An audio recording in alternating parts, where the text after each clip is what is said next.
दोस्तों नमस्कार, ये है मार्गदर्शन फॉर सिविल सर्विसेज। मैं अनुराग चौधरी।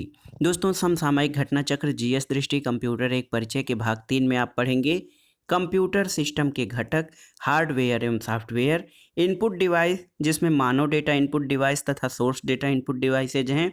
इसके अलावा कीबोर्ड, हार्डवेयर कीबोर्ड, कीबोर्ड के भाग, विभिन्न की का विशेष प्रयोग, माउस एवं उसकी विशेषताएं, sound card, mic, video camera, digital camera, scanner तथा सोर्स डेटा ऑटोमेशन जिसमें ओसीआर, ओएमआर, पीसीआर, ओबीआर तथा एमआईसीआर के बारे में पढ़ेंगे। ये वीडियो विभिन्न परीक्षाओं के कंप्यूटर जीके खंड के लिए बहुत ही उपयोगी है। तो आइए शुरू करते हैं आज का वीडियो। सबसे पहले आइए देखते हैं कंप्यूटर सिस्टम के घटक यानी कंपोनेंट्स ऑफ कंप्यूटर सिस्टम। तो दोस्तों कंप्यूटर सिस्टम के दो मुख्य घटक होते हैं, एक तो हार्डवेयर और दूसरा सॉफ्टवेयर। आइए जानते हैं हार्डवेयर के बारे में। हार्डवेयर यह एक भौतिक भाग होता है, इसे हम देख और छू सकते हैं और ये चार भाग इनपुट, स्टोरेज, प्रोसेसिंग और आउटपुट डिवाइसेज में विभाजित है। प्रमुख हार्डवेयर में आप देख सकते हैं दोस्तों keyboard, monitor, printer, scanner, mouse, pen drive, cabinet और सीडी आदि आते हैं। इसके अलावा सॉफ्टवेयर क्या होता है, तो इसे हम देख तो सकते हैं लेकिन छू नहीं सकते। ये कंप्यूटर को बताता है कि उसे क्या और कैसे करना है और ये तीन भाग सिस्टम, एप्लीकेशन और यूटिलिटी सॉफ्टवेयर में विभाजित है। यहाँ पर आप देख सकते हैं विंडोज, इंटरनेट एक्सप्लोरर, क्रोम, इसके अलावा वर्ड फाइल और एक्सेल दोस्तों, इसके अलावा पीडीएफ कन्वर्टर, कोरल ड्रा और एडोब पेज मेकर आदि शामिल हैं। ये सभी सॉफ्टवेयर के भाग हैं। अब आइए इनपुट डिवाइसेज के बारे में थोड़ा सा विस्तार से जानते हैं दोस्तों। देखिए इनपुट डिवाइस यह एक विद्युत यांत्रिक युक्त यानी इलेक्ट्रोमैकेनिकल डिवाइस होता है। उपयोगकर्ता से डेटा और अनुदेशों को स्वीकार करके कंप्यूटर के प्रयोग के लायक बनाता है। इनपुट डिवाइसेस दो प्रकार के होते हैं, एक तो मानव डेटा इनपुट डिवाइस और दूसरा है स्रोत डेटा यानी सोर्स डेटा इनपुट डिवाइस। मानव डेटा इनपुट डिवाइस में keyboard, point and draw devices और पिक डिवाइसेज होती हैं, जबकि स्रोत डेटा इनपुट डिवाइस में audio input device, video input device और ऑप्टिकल इनपुट डिवाइसेज शामिल हैं। अब आइए जानते हैं दोस्तों, देखिए पॉइंट एंड ड्रा डिवाइसेज कौन कौन से होते हैं। तो आप देख सकते हैं पॉइंट एंड ड्रा डिवाइसेज में माउस, ट्रैक बॉल और जॉयस्टिक होते हैं। इसके अलावा पिक डिवाइस क्या होते हैं, पिक डिवाइस में आप देख सकते हैं लाइट पेन और टच स्क्रीन होते हैं। ऑडियो इनपुट डिवाइसेज के अंतर्गत वीडियो रिकॉग्निशन, साउंड कार्ड और माइक्रोफोन आदि होते हैं। इसके अलावा अगर जो हम इन डिवाइसेज की बात करें तो ऑप्टिकल इनपुट डिवाइसेज में स्कैनर, ओसीआर, ओएमआर, एमआईसीआर, ओबीआर और पीसीआर होते हैं। और इसके अलावा वीडियो इनपुट डिवाइसेज में वीडियो कैमरा और डिजिटल कैमरा शामिल हैं। आइए देखते हैं दोस्तों मानव डेटा इनपुट डिवाइसेज के बारे में। तो आप जानते हैं मानव डेटा इनपुट डिवाइसेज में keyboard, mouse, track ball, joystick, light pen और टच स्क्रीन आदि हैं। इसमें हम सबसे पहले जो हैं keyboard, mouse, track ball, joystick, light pen और टच स्क्रीन जो कि मानव डेटा इनपुट डिवाइसेज हैं, इनके बारे में विस्तार से जानेंगे। देखिए दोस्तों कीबोर्ड, आप ये जो चित्र देख सकते हैं साइड में, ये कीबोर्ड का चित्र बना हुआ है और आप जानते हैं कीबोर्ड महत्वपूर्ण इनपुट डिवाइस है। कीबोर्ड सॉफ्टवेयर कीबोर्ड और हार्डवेयर कीबोर्ड होती है। वर्चुअल कीबोर्ड, सॉफ्टवेयर कीबोर्ड में वर्चुअल कीबोर्ड और ऑन स्क्रीन कीबोर्ड शामिल होता है। सबसे पहले जानते हैं वर्चुअल कीबोर्ड के बारे में।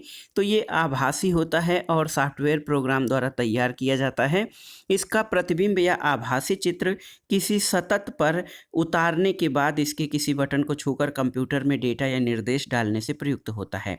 इसका लाभ ये है कि इसमें कोई मशीनी पुर्जा न होने के कारण टूट फूट की संभावना और साफ सफाई की कोई ज़रूरत नहीं होती है। दूसरा ऑन स्क्रीन कीबोर्ड होता है, तो ये एक एप्लीकेशन सॉफ्टवेयर होता है और कीबोर्ड कंप्यूटर स्क्रीन पर विजिबल होता है। माउस, टच स्क्रीन और अन्य पॉइंटेड डिवाइसेज की सहायता से इसको प्रयोग किया जाता है। वर्चुअल कीबोर्ड का ही एक रूप है और टैबलेट और स्मार्टफोन में डेटा डालने के लिए इसका प्रयोग किया जाता है। और हार्डवेयर कीबोर्ड आप जानते हैं जो मार्केट में मिलता है, हार्डवेयर कीबोर्ड। यहाँ पर आप कीबोर्ड के प्रमुख जो फंक्शनल पार्ट हैं उनको देख सकते हैं। ये F1 से लेकर F12 तक जो है फंक्शन कुंजी होती है। यहाँ पर आप देख सकते हैं कर्सर मूवमेंट कुंजी है और एरोज कुंजी कुंजी जो कि लेफ़्ट, राइट, अप एंड जो है डाउन आपको कराता है। मॉडिफायर कुंजी में आप देख सकते हैं यहाँ पर मॉडिफायर कुंजियाँ दिखाई गई हैं। ये जो है मॉडिफायर कुंजी दोनों साइड में है और न्यूमेरिकल कीपैड यानी 1 2 3 4 5 6 7 8 9 0 और इसके अलावा यहाँ पर जो आप देख सकते हैं ये न्यूमेरिकल कीबोर्ड या न्यूमेरिकल कुंजी होती हैं। अब आइए हार्डवेयर कीबोर्ड के बारे में थोड़ा सा विस्तार से जानें। दोस्तों, हार्डवेयर कीबोर्ड जो होता है ये एक प्रचलित इलेक्ट्रोमैग्नेटिक इनपुट डिवाइस है और कंप्यूटर में अल्फ़ा न्यूमेरिक डाटा डालने और कंप्यूटर को निर्देश देने में हार्डवेयर कीबोर्ड का प्रयोग किया जाता है। इसमें 104 बटन होते हैं। 104 बटनों वाले क्वर्टी कीबोर्ड का प्रचलन में सर्वाधिक उपयोग किया जाता है और कीबोर्ड का PS2 यानी प्लग स्टेशन 2 पोर्ट द्वारा USB द्वारा CPU से जुड़ाव होता है। वायरलेस कीबोर्ड का ब्लूटूथ द्वारा कंप्यूटर से जुड़ाव होता है। आइए देख लेते हैं कीबोर्ड के प्रमुख भाग कौन कौन से होते हैं। तो दोस्तों, कीबोर्ड में फंक्शन कुंजी यानी फंक्शन की होती हैं, संख्यात्मक कुंजी, कर्सर मूवमेंट कुंजी, मॉडिफायर कुंजी, स्पेशल पर्पज कुंजी कुंजी इसके अलावा home page, end, page up और पेज डाउन कुंजियाँ होती हैं, जिससे कि कंप्यूटर में जो इनपुट हैं उनके लिए बहुत ही महत्वपूर्ण सुविधा होती है। आइए कीबोर्ड के प्रमुख भागों को जान लेते हैं दोस्तों। फंक्शन कुंजी सबसे पहले F1, F2, F3, F4, F5, F6, F7, F8, F9, F10, F11 और F12 तक होती हैं और कीबोर्ड का सबसे ऊपरी F1 से लेकर F12 तक अंकित की जो बटन होते हैं उनको फंक्शन कुंजी कहते हैं। इनका कार्य प्रयोग किए जाने वाले सॉफ्टवेयर पर आश्रित होता है। इसके अलावा कर्सर मूवमेंट कुंजी आप देख सकते हैं कि कर्सर मूवमेंट कुंजी जो होता है ये कर्सर को दाएं, बाएं, ऊपर और नीचे ले जाने के लिए प्रयोग किया जाता है। एक बार दबाने पर यह कर्सर को एक स्थान बाएं या एक स्थान एक लाइन ऊपर या नीचे ले जाने में प्रयुक्त किया जाता है। इसको नेविगेशन की भी कहा जाता है। होम कुंजी, तो ये होम द्वारा कर्सर को लाइन के आरंभ में कंट्रोल प्लस होम द्वारा वर्तमान पेज या डॉक्यूमेंट के प्रारंभ में ले जाने में प्रयोग किया जाता है। इंड कुंजी जो होती है वो इंड द्वारा कर्सर को लाइन या पेज के अंत में कंट्रोल प्लस इंड द्वारा वर्तमान पेज या डॉक्यूमेंट के अंत में ले जाया जाता है। इसके अलावा पेज अप जो होता है कर्सर को डॉक्यूमेंट के पिछले पेज में ले जाता है और पेज डाउन कर्सर को डॉक्यूमेंट के अगले पेज में ले जाता है। संख्यात्मक कीपैड होती है दोस्तों, तो इसको ये कीबोर्ड के दाईं ओर कैलकुलेटर के समान जो बटन होते हैं उनको न्यूमेरिकल कीज कहा जाता है। संख्यात्मक डेटा को तीव्र गति से भरने में इनका प्रयोग किया जाता है। ये 0 से 9 तक प्लस, माइनस, स्टार और न्यूमेरिकल लॉक और इंटर बटन इसमें उपस्थित होता है।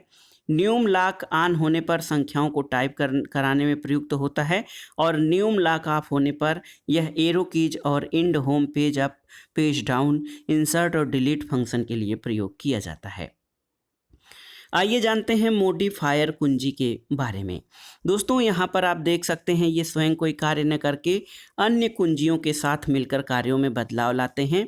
शिफ्ट, अल्ट यानी अल्टरनेट, CTRL यानी कंट्रोल और विंडोज की मॉडिफायर कुंजियाँ हैं। सुविधानुसार कीबोर्ड पर इनके दो कुंजियाँ कीबोर्ड के दोनों छोरों पर स्थित होती हैं और कंप्यूटर सॉफ्टवेयर के अनुसार इनके कार्य में परिवर्तन होता है। तो यहाँ पे शिफ्ट, कंट्रोल, होम पे, विंडोज की ये सभी मॉडिफाइड कुंजियाँ होती हैं। अब आइए देखते हैं स्पेशल पर्पज कुंजी।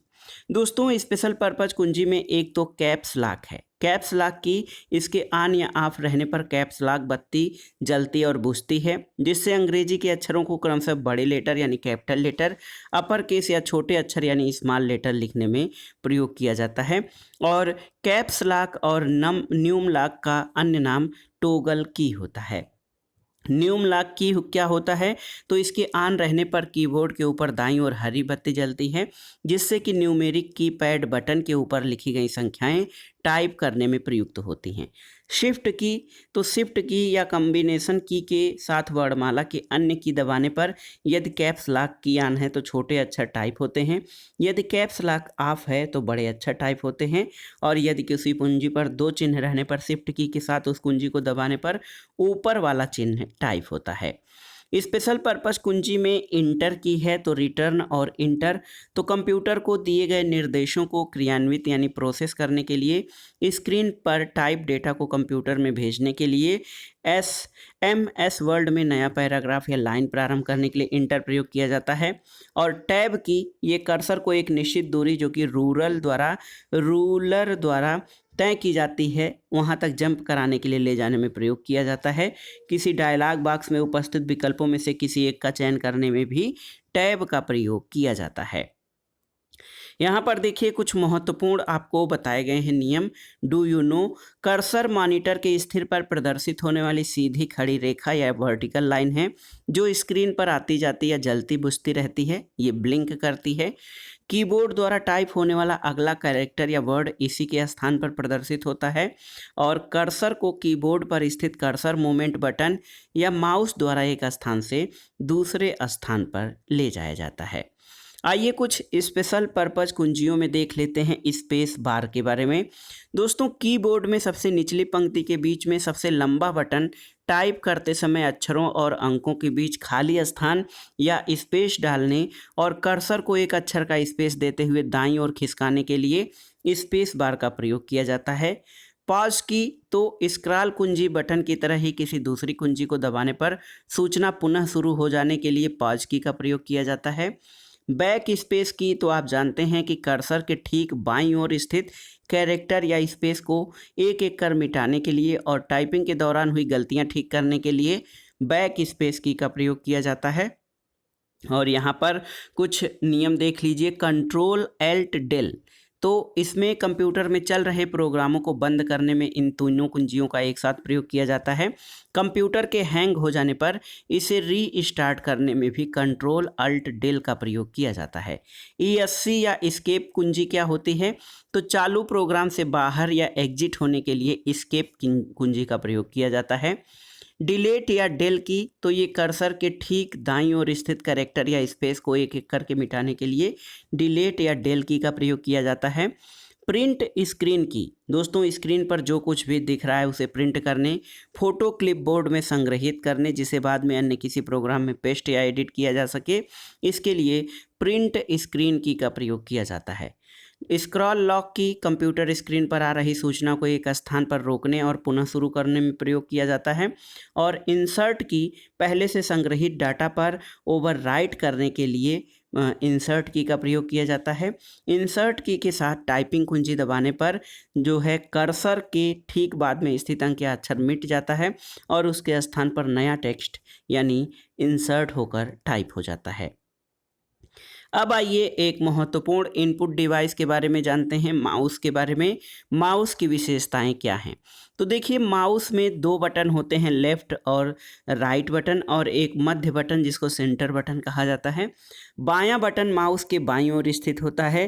क्लिक, डबल क्लिक, पॉइंट या ड्रैग का कार्य करने में बाएं बटन का प्रयोग किया जाता है। इसके अलावा दायां बटन माउस के दाईं ओर स्थित है। सॉफ्टवेयर के अनुसार कुछ विशेष कार्य जैसे डायलॉग बॉक्स या मेनू बॉक्स खोलने, प्रॉपर्टीज़ देखने आदि में प्रयोग किया जाता है।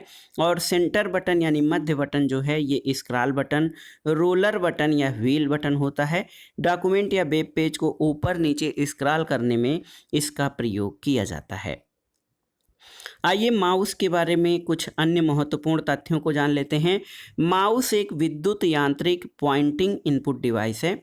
GUI यानी ग्राफिकल यूजर इंटरफेस के प्रयोग से इसके महत्व में बढ़ोतरी होती है।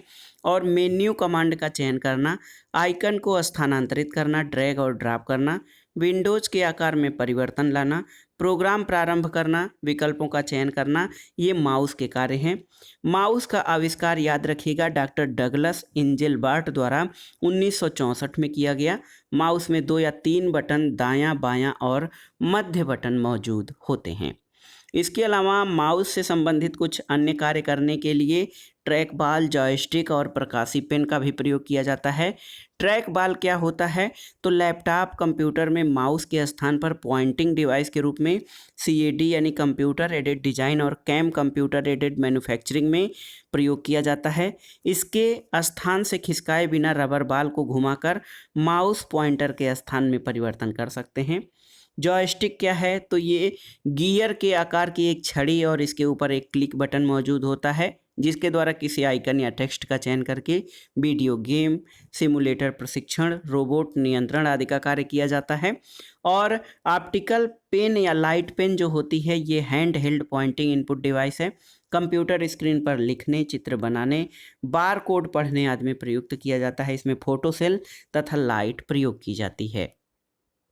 इसके अलावा टच स्क्रीन के बारे में जानते हैं। तो टच स्क्रीन दोस्तों सभी इनपुट डिवाइस की सतह पर ब्लू लाइट किरणें घूमती रहती हैं। स्क्रीन में उपलब्ध विकल्पों में से ही किसी को जब अंगुली से छूते हैं तो किरण की गति प्रभावित होकर स्थिति को रिकॉर्ड कर लेती है, जिसे कंप्यूटर प्रोसेस करता है। ये ATM, स्मार्टफोन, टैबलेट आदि में प्रयोग किया जाता है। अब आइए स्रोत डेटा इनपुट डिवाइसेज के बारे में जानते हैं। दोस्तों स्रोत डेटा इनपुट डिवाइस या सोर्स डेटा इनपुट डिवाइसेज में speech recognition, sound card, microphone, इसके अलावा video camera, digital camera, scanner, source data automation शामिल हैं। स्पीच रिकॉग्निशन या जो बोलने की पहचान करने वाला, ये क्या होता है? तो दोस्तों स्पीच रिकॉग्निशन ये मनुष्य द्वारा बोले गए शब्दों को पहचान कर टेक्स्ट में परिवर्तित करने के बाद कंप्यूटर स्क्रीन पर प्रदर्शित करने में प्रयोग किया जाता है।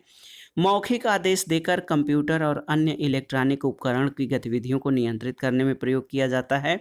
और इस सिस्टम में एक माइक्रोफोन आवाज़ को एनालॉग सिग्नल में परिवर्तित करके डिजिटल डेटा में परिवर्तित कर फिर टेक्स्ट या कमांड में परिवर्तित करता है। तो स्पीच रिकॉग्निशन जो है ये बोले गए शब्दों को पहचान कर टेक्स्ट में परिवर्तन करने के बाद स्क्रीन पर दिखाता है। साउंड कार्ड के बारे में जानते हैं। तो दोस्तों साउंड कार्ड एक ऑडियो कार्ड आंतरिक विस्तार कार्ड है जो कंप्यूटर प्रोग्राम के नियंत्रण में कंप्यूटर से ऑडियो सिग्नल का आउटपुट प्रदान करता है। माइक्रोफोन या माइक क्या होता है? तो आप देख लीजिए कि माइक्रोफोन या माइक के नाम से इसका प्रचलन है। ये ऑडियो सिग्नल को विद्युत तरंगों में बदलने में प्रयोग किया जाता है। वीडियो कैमरा तो आप जानते हैं इलेक्ट्रॉनिक उपकरण जो हमारे चित्र को कैप्चर करने में सक्षम होता है, जिसे बाद में एक चलचित्र यानी फिल्म की तरह देखने में प्रयुक्त किया जाता है। और इसके अलावा यह कुछ विशेष क्षेत्र जैसे film, media, advertising, event management और वेडिंग में प्रयुक्त किया जाता है। आइए देखते हैं दोस्तों डिजिटल कैमरा के बारे में। तो डिजिटल कैमरा या संक्षेप में डिजिकैम जिसको कहते हैं, ये डिजिटल रूप में वीडियो या सिग्नल, फोटोग्राफ या दोनों को लेकर इसमें उपस्थित फोटो डायोड प्रकाशीय सूचना को विद्युत तरंगों में बदलकर एक इलेक्ट्रॉनिक इमेज सेंसर के माध्यम से चित्रों को रिकॉर्ड करके कंप्यूटर को देने में सक्षम होता है। और डिजिटल कैम का दूसरा नाम वेब कैम होता है। ये video conferencing, video chatting, web broadcast इत्यादि में प्रयुक्त होता है। स्कैनर तो स्कैनर क्या है? ये इनपुट डिवाइस टेक्स्ट, तस्वीर और रेखा चित्र को डिजिटल चित्र में परिवर्तित करके मेमोरी में सुरक्षित रखने में सक्षम होता है। और स्कैनर कागज़ पर बने डॉक्यूमेंट या किसी चित्र पर लाइट बीम डालकर प्रकाश की तीव्रता के आधार पर उसे डिजिटल डेटा में परिवर्तित करता है। और ये छवि, चित्रों, मुद्रित पाठ्य और वस्तुओं को स्कैन करके उन्हें डिजिटल छवियों में बदलने में प्रयोग किया जाता है। आइए सोर्स डेटा ऑटोमेशन के बारे में जानते हैं।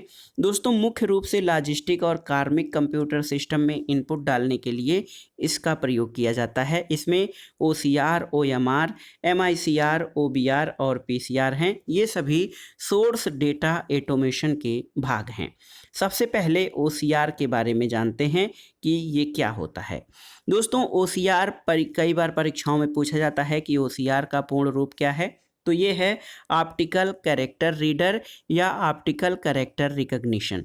दोस्तों, स्कैन किए गए टेक्स्ट डॉक्यूमेंट को पहचान करके उसे प्रोसेसिंग टेक्स्ट में परिवर्तित करने में OCR सक्षम होता है। स्कैन किए गए डॉक्यूमेंट को एडिटेबल बनाने में भी सक्षम है और ये डिवाइस में OCR सॉफ्टवेयर का प्रयोग किया जाता है। OMR क्या है? तो OMR का पूर्ण रूप ऑप्टिकल मार्क रीडर या ऑप्टिकल मार्क रिकग्निशन होता है। ये इनपुट डिवाइस विशेष प्रकार के चिन्हों, संकेतों या मार्क्स को पढ़कर उसे कंप्यूटर द्वारा उपयोग के योग्य बनाता है। और आजकल जो ऑब्जेक्टिव टाइप या वस्तुनिष्ठ उत्तर पुस्तिका जो होती है मल्टीपल चॉइस क्वेश्चन, इनको OMR सीट को जांचने में OMR स्कैनर का प्रयोग किया जाता है। PCR क्या होता है? तो PCR का पूर्ण रूप है पंच कार्ड रीडर। दोस्तों, पंच कार्ड सख्त और कठोर कागज का कार्ड होता है जो डेटा को स्टोर करने में सक्षम है। पंच कार्ड में स्टोर डेटा को पढ़ने में पंच कार्ड रीडर मशीन का प्रयोग किया जाता है। अब आइए OBR के बारे में जानते हैं। OBR का पूर्ण रूप है ऑप्टिकल बार कोड रीडर। विभिन्न चौड़ाई की ऊर्ध्वाधर और समानांतर रेखाओं और उनके बीच के अंतराल के हिसाब से उसमें सूचनाएं निहित होती हैं और इनमें किसी उत्पाद के बारे में पूरी जानकारी जैसे मूल्य, मात्रा, देश, कंपनी, नाम, बनाने की तिथि इत्यादि निहित होता है। और किसी उत्पाद के बारे में जानकारी को पढ़ने और पहचानने में OBR यानी ऑप्टिकल बारकोड रीडर का प्रयोग किया जाता है। आइए MICR जान लेते हैं। दोस्तों, MICR का पूर्ण रूप है मैग्नेटिक इंक कैरेक्टर रीडर या रिकग्निशन। बैंक चेक की पहचान करना इसका प्रमुख कार्य है और ये विशेष चुंबकीय स्याही से विशेष तरीके से लिखे अक्षरों को कंप्यूटर के जरिए पढ़ने के लिए प्रयुक्त किया जाता है। इस कोड में 0 से 9 तक की संख्याओं और 4 चिन्हों, कुल 14 कैरेक्टर का प्रयोग किया जाता है। बैंक द्वारा निर्गत चेक ड्राफ्ट में इसका तेजी से प्रयोग किया जाता है और बैंक चेक पर लिखे मैग्नेटिक कोड को पढ़ने में MICR का प्रयोग किया जाता है। तो दोस्तों, ये था आज का वीडियो समसामयिक घटना चक्र GS दृष्टि कंप्यूटर एक परिचय का भाग 3, जिसमें आपने कंप्यूटर सिस्टम के घटक, हार्डवेयर और सॉफ्टवेयर, इसके अलावा मानव डेटा इनपुट डिवाइस और सोर्स डेटा इनपुट डिवाइस के बारे में पढ़ा। और ये जो प्रश्न और तथ्य आपको बताए गए हैं आपके आगामी परीक्षाओं के लिए बहुत ही उपयोगी हैं, आप इनको तैयार कर लीजिएगा। वीडियो आपको कैसा लगा हमें कमेंट बॉक्स में ज़रूर बताइएगा। वीडियो को लाइक करें, शेयर करें और इस चैनल मार्गदर्शन फॉर सिविल सर्विसेज को सब्सक्राइब करें। वीडियो देखने के लिए धन्यवाद दोस्तों, नमस्कार।